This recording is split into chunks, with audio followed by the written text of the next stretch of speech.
am Matteo Olivo. I'm a researcher at the musicology department of the University Jean Monnet of Saint-Étienne. And I will have the honor to be the chairman for this session. So I will rapidly introduce you the first speaker of this afternoon. It's Mr. Xavier Serra, who is a professor of the Department of Information and Communication Technologies and director of the Music Technology Group at the University Pompeu Fabra in Barcelona.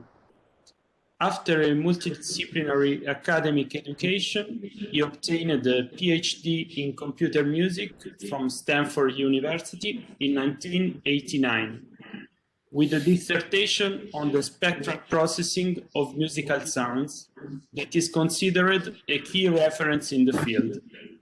His research interests covered computational analysis, the description and synthesis of sound and music signals, with a balance between basic and applied research and approaches from both scientific, technological, and humanistic artistic disciplines.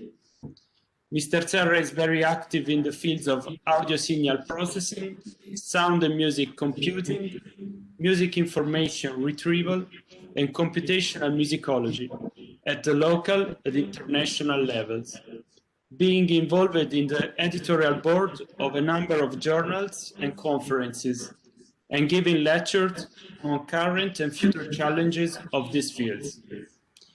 He was awarded an advanced grant from the European Research Council to carry out the project Comp Music, aimed at promoting multicultural approaches in music information research.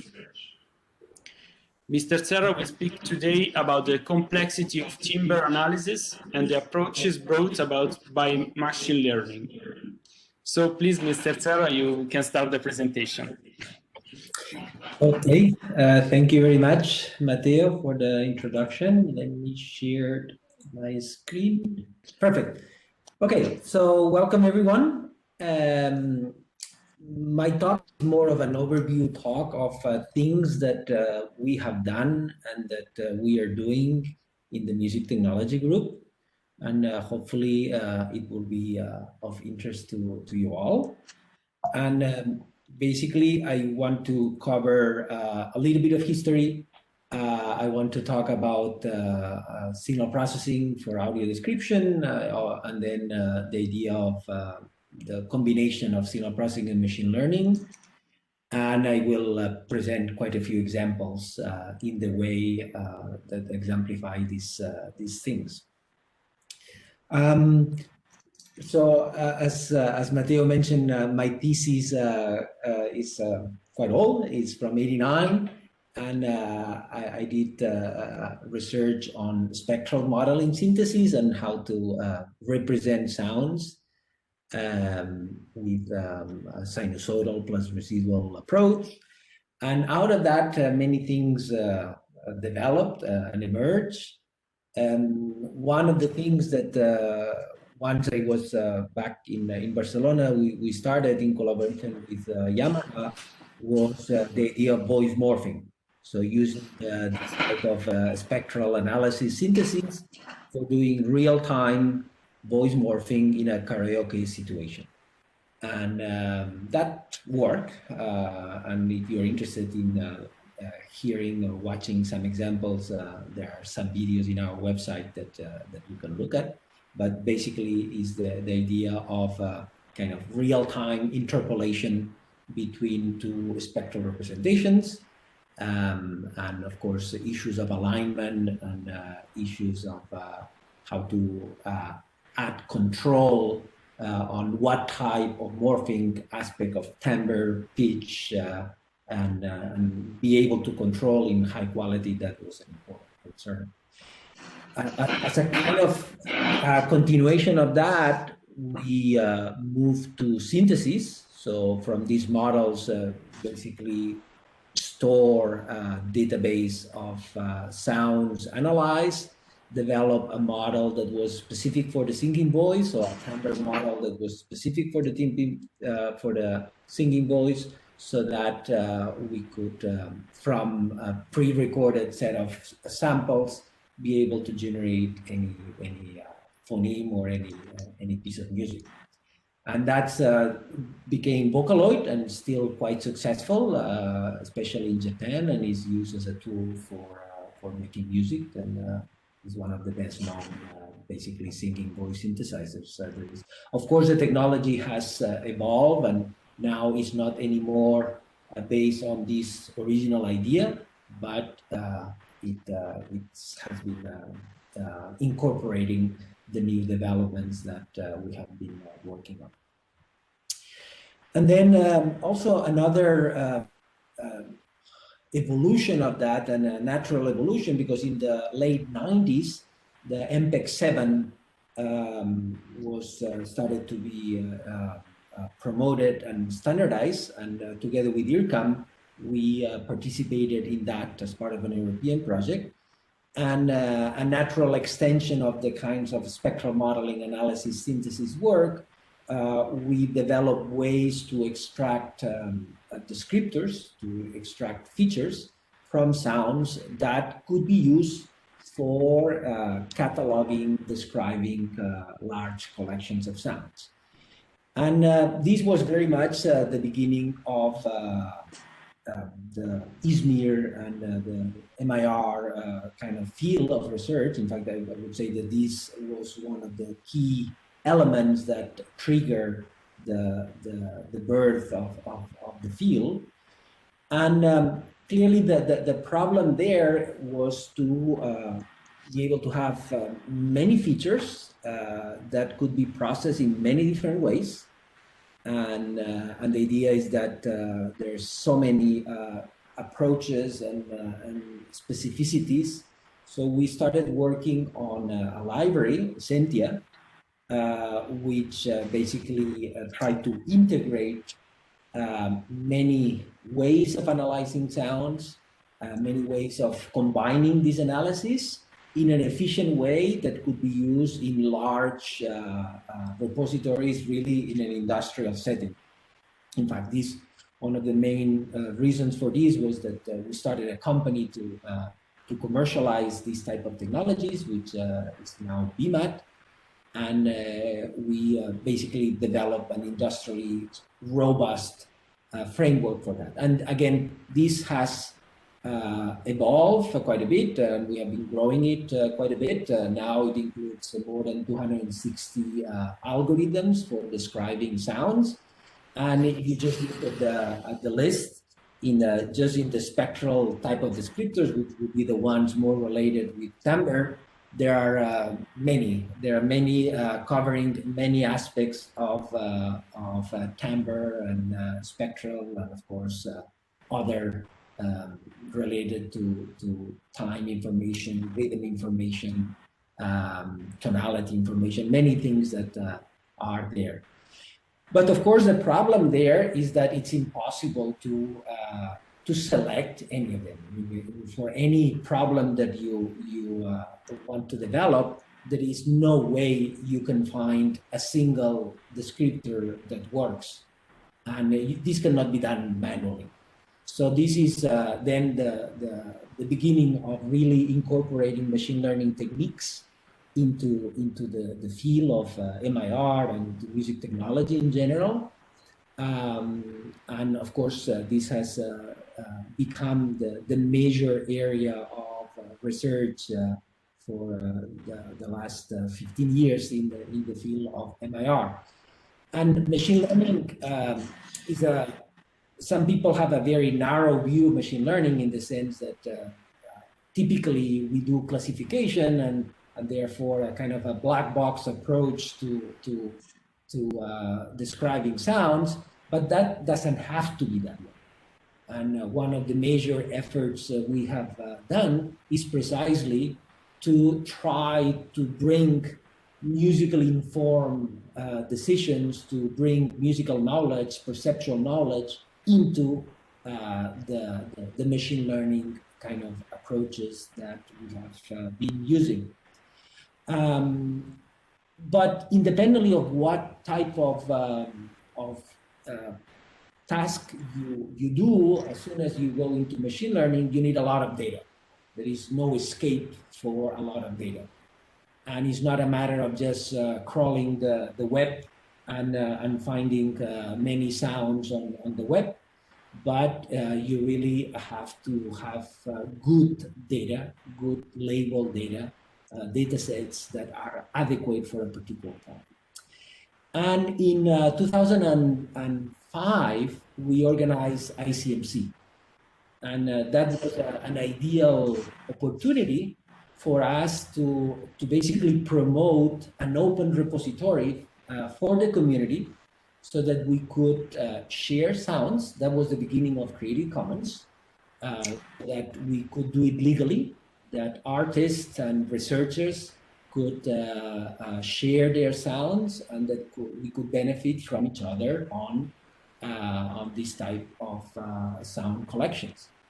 We didn't have much expectations from when we started, so that has been more than now 15 years, and in 15 years free sound has really grown very successfully. So I'm sure that most of you know about it or have used it, and so now it has close to 500,000 sounds. It has a community of many millions of users, and every day there are thousands and thousands of people downloading sounds, not so many uploading sounds, but many downloading sounds. And we have developed also a way to maintain it. There are donations, and this has allowed us to develop a sustainable model that creates a very useful framework for many people, and hopefully for many of you also. But still, this is a crowdsourced type of approach. People put their own labels. People have their own way of thinking about sounds. And that's not adequate enough for most machine learning type of projects. So a few years ago, we started the idea of how to clean that and develop data sets out of that. So we started developing a website in order to validate labels and to have a way to create data sets that could have a validated set of labels and that could be under a taxonomy that would be agreed by the community. So in fact, we collaborated with Google, and we used their audio set ontology, and we have been collaborating with them in developing these and developing quite a lot of initiatives on and the free sound dataset 50K, that means that there are 15,000 sounds that are properly labeled, properly structured into a hierarchical taxonomy that people can use and can be used for many type of problems beyond the typical classification one. So that has been a way to make free sound really useful for machine learning tasks, and it would be too long now to talk about what type of tasks we have done with that. But let me just mention a couple.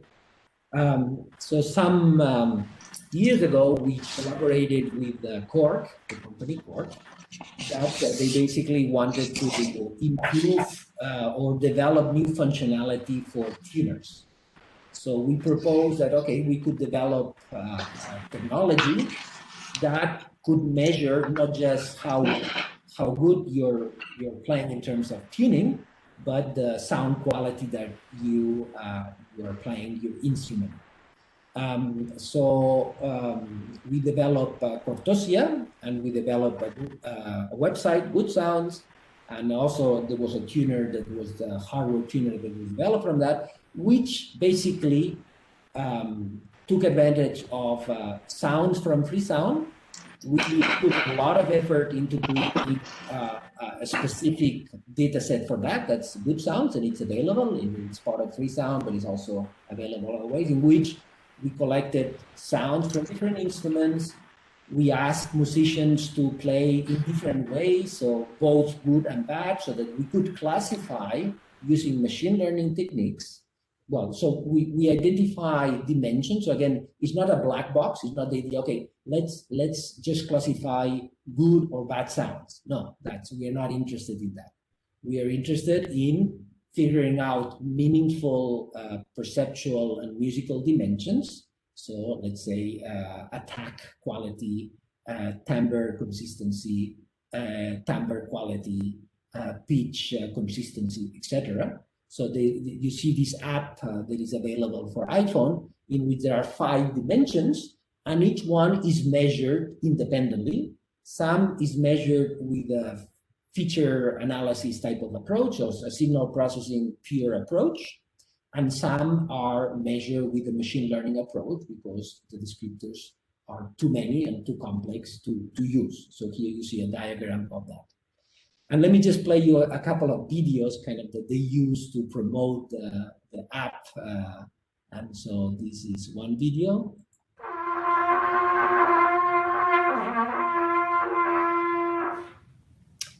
Okay, so clearly not so good.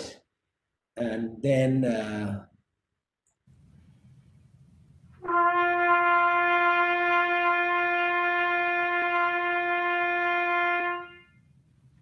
okay, so clearly it's a way to combine signal processing, to combine machine learning, and really try to develop musically meaningful ways that what is behind is not just a black box that identifies something, and it's not a binary classification, it's a regression that allows to do all this.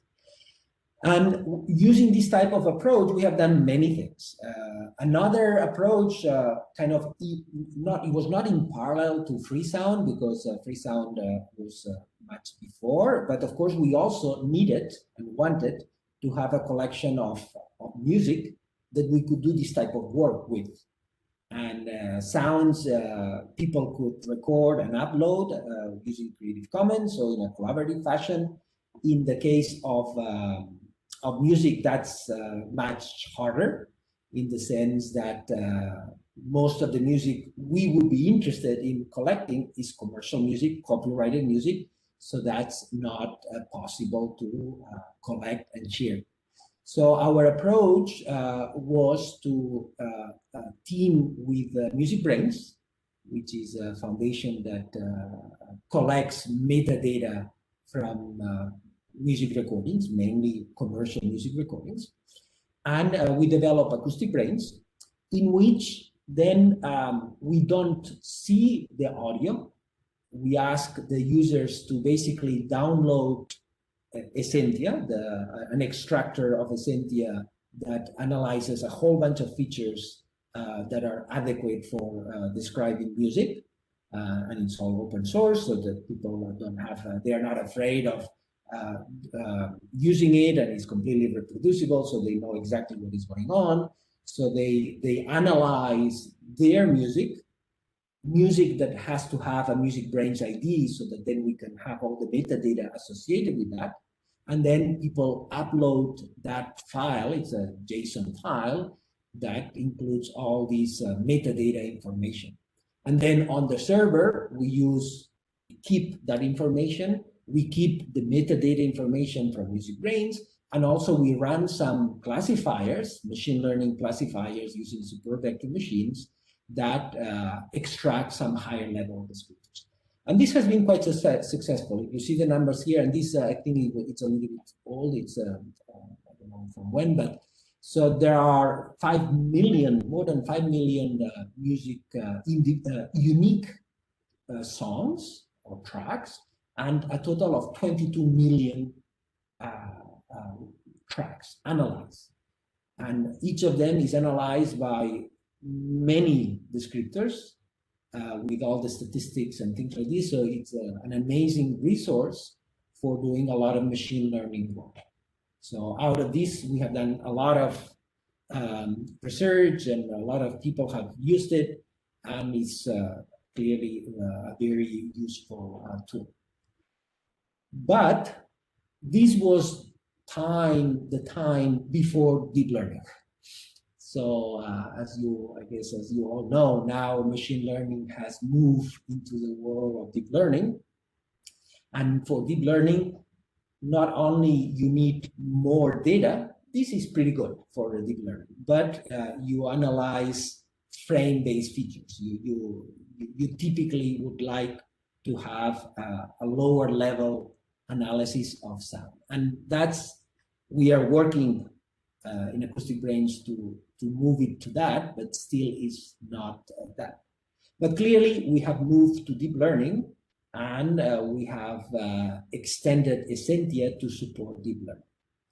And we have done many things. And again, there is the typical view, and the truth is the typical use of deep learning as a black box, that you just put an audio, you put a spectrogram, and you do something with that. Again, our emphasis has been into move deep learning into musically meaningful tasks that cannot be tackled with this type of black box approach. So one of the things that we had to do was try to develop architectures that were adequate for music.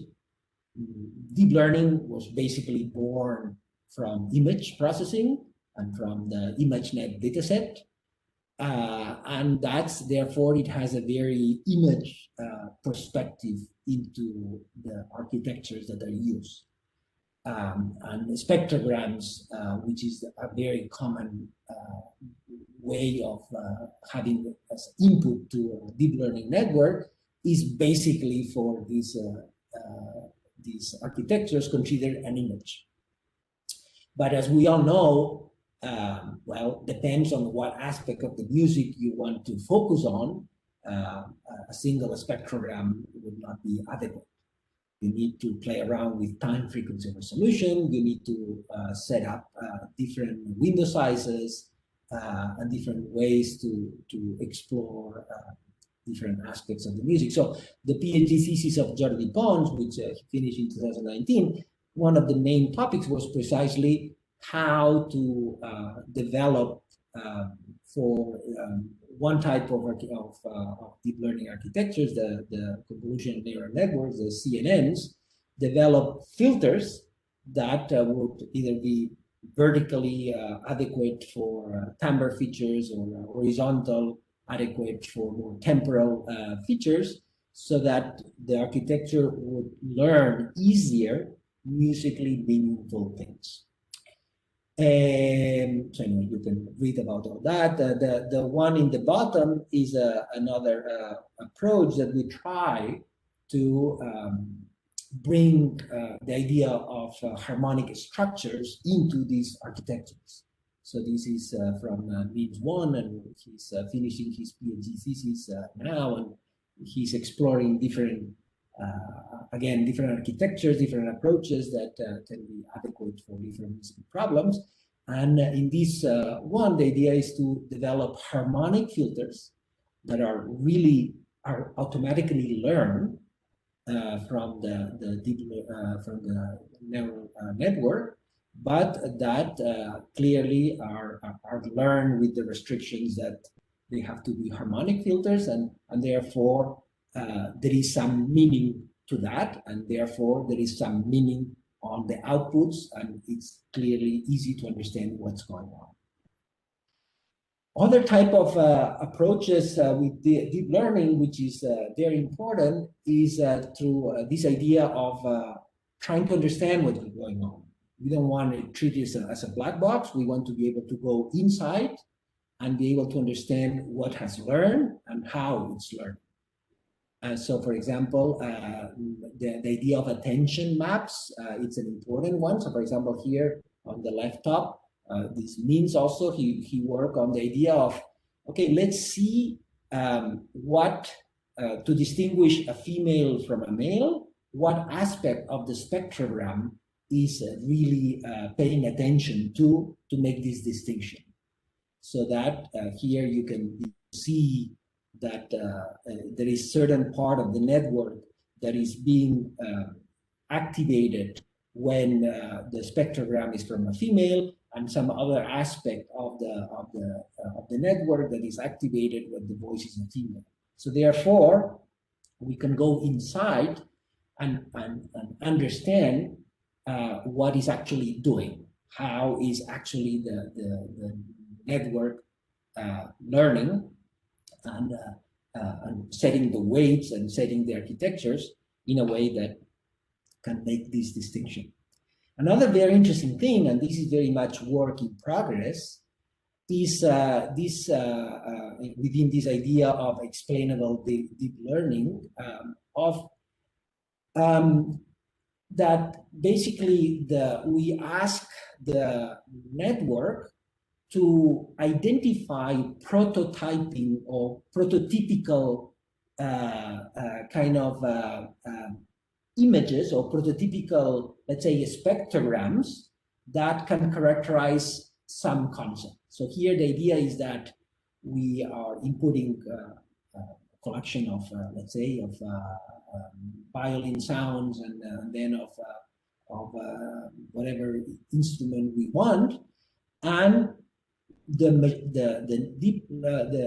neural network, it basically identifies a prototypical spectrogram of that collection of sounds.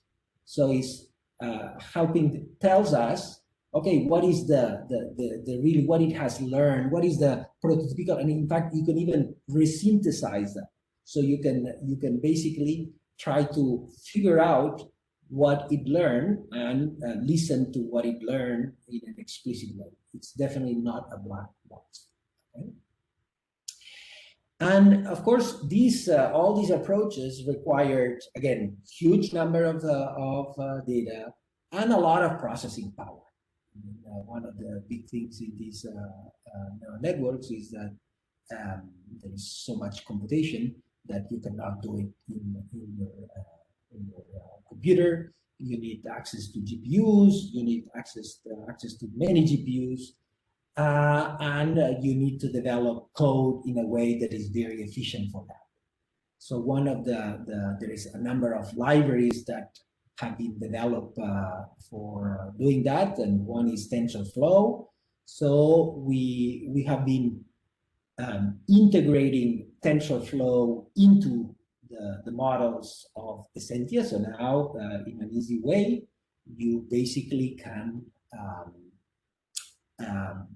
analyze a sound with some low-level features and then learn the model all within the framework that we have as part of Essentia. And then when you want to classify in the inference time, when you want to really work and classify something, we can actually do it in real time. I mean, people think, oh, but these architectures are so big that it cannot be used in music and in performance. That's not true. I mean, if you work on it and with TensorFlow, with good implementations, you can actually do real-time processing, especially the inference, once you have the model trained. So if you go to the Essentia website, we have basically developed two things. One is this integration between Essentia and TensorFlow, and also we have also developed what is called Essentia.js, which is it does it on the browser. So you can even run these models on the browser using web audio and using JavaScript. And so this is, for example, what you're going to see is basically a real-time, now of course it's a video, but you can go online, Essentia, and you can, there are many of these models that run on your browser. You put a sound, you can record a sound in real time, and it does whatever the model was trained for. This is a model that was trained on many types of tags. Some are more timbre-based, some are genre-based, whatever. I mean, sincerely, for me, the biggest issue and the most important thing is the creation of these data sets, and what labels you use, and your system is going to be as good as that data set is. So this is, I'm going to play some sound. You will, on the left are the input features. So it's a very simple input features. It's bell band, so it's spectrogram, but with a logarithmic representation. And then on the right, you will see the activations at the output, in which the activation that is the brightest, it means that is the one that has the most probability. And so you will see this, and this works again in real time.